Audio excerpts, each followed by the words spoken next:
Don Quijote de la Mancha. En un lugar de la Mancha, hace muchos años, vivía un hombre hidalgo llamado Alonso Quijano.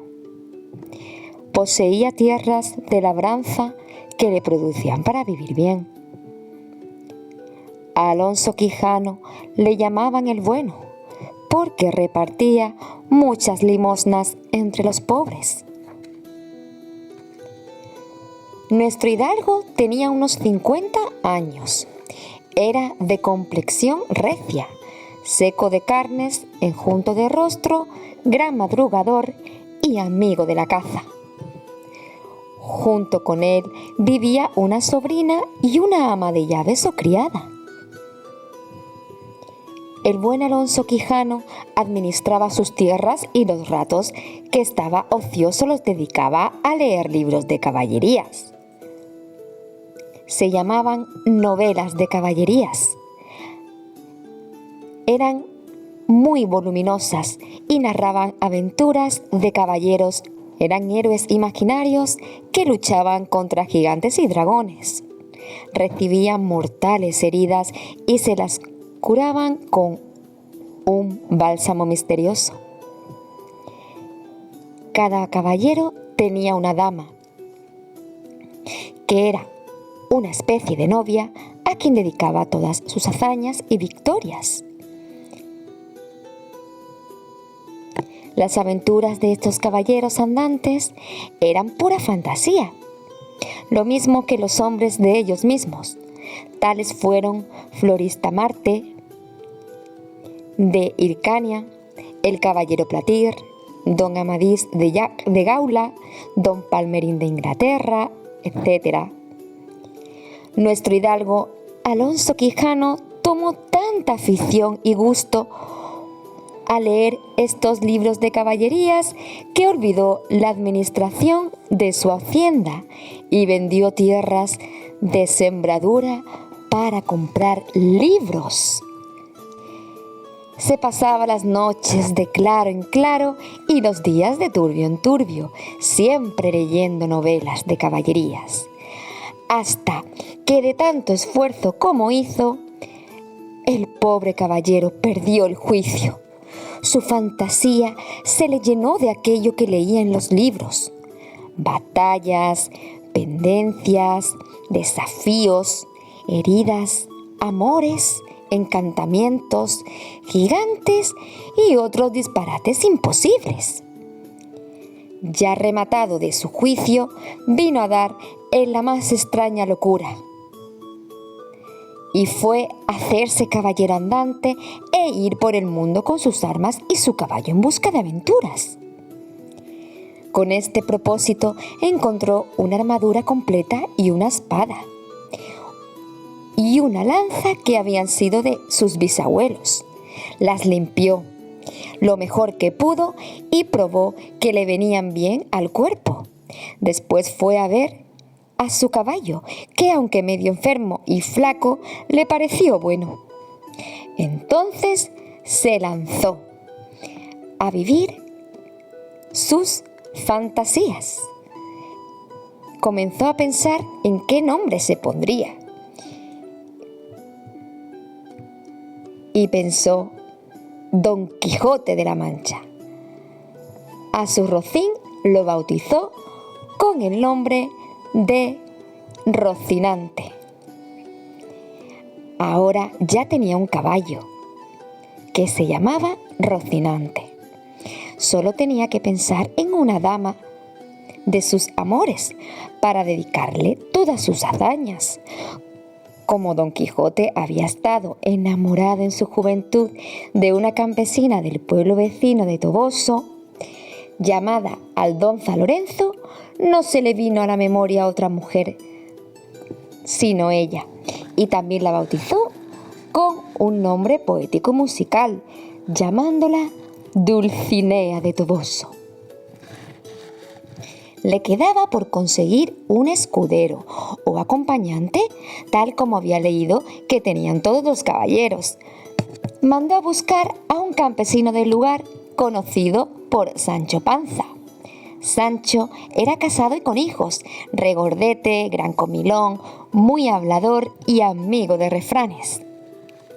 Don Quijote lo convenció para que le sirviese de escudero y le prometió que lo nombraría gobernador de las tierras que conquistara su poderoso brazo. Sancho Panza aceptó.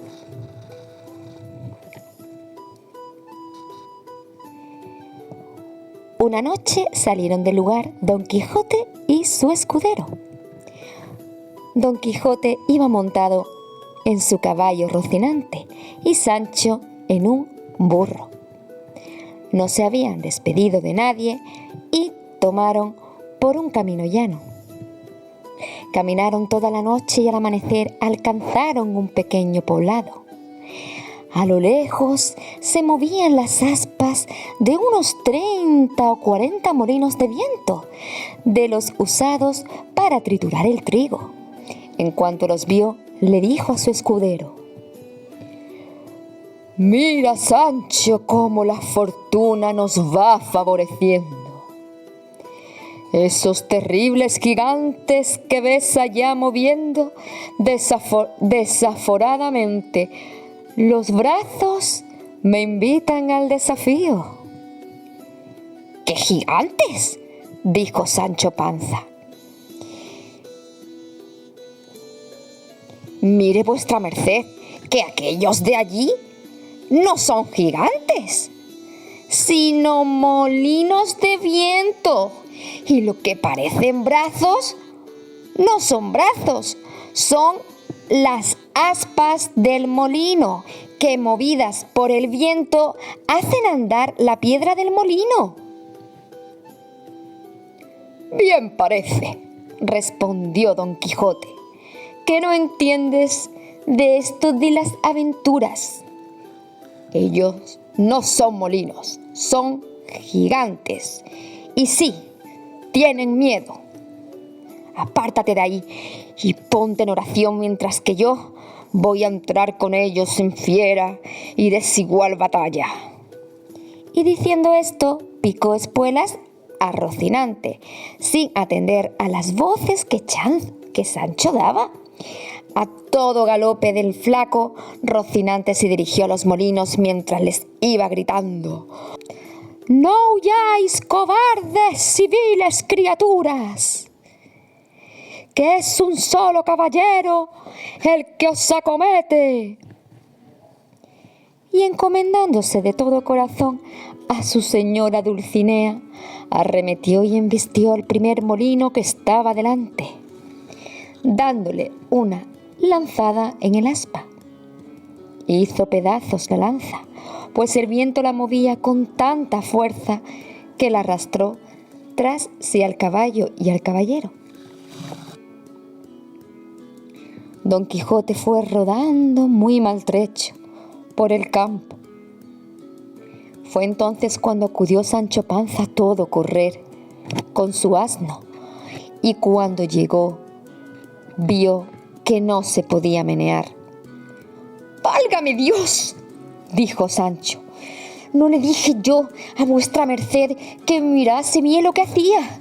Que no eran sino molinos de viento». «Calle, amigo Sancho», respondió Don Quijote, «que las cosas de la guerra están sujetas a continuos cambios. Y además, yo pienso que el sabio y mago Fristón, enemigo mío, ha convertido esos gigantes en molinos para quitarme la gloria de su vencimiento. Pero no podrá contra el poder de mi espada». «Dios lo haga», respondió Sancho Panza. Y ayudándolo a levantar, lo subió sobre el Rocinante y continuaron su camino. Aquella noche lo pasaron entre los árboles. De uno de ellos arrancó Don Quijote una larga rama seca y se la puso a la punta de hierro de la lanza que se había roto. En toda la noche no durmió Don Quijote, pensando y suspirando por su señora Dulcinea, tratando de imitar lo que había leído en sus libros. Sin embargo, Sancho Panza cenó a reventar y, como tenía el estómago bien llenito, durmió de un tirón hasta la mañana siguiente, cuando prosiguieron su camino.